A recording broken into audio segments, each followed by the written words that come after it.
Você acha que você nunca vai amar ninguém e ninguém nunca vai te amar. Você está com um complexo de não querer amar pessoas. Tem que tirar isso da sua cabeça. Ó, tem 8 bilhões de pessoas nesse mundo. Você acha que uma pessoa não vai querer você?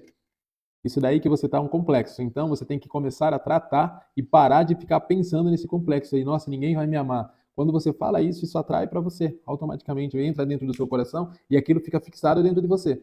E aí o que, que acontece? Você acaba soltando, inalando isso para fora. Ninguém vai me amar, ninguém me ama, ninguém olha para mim. Vamos começar a se tratar. Primeiro, se cuidar.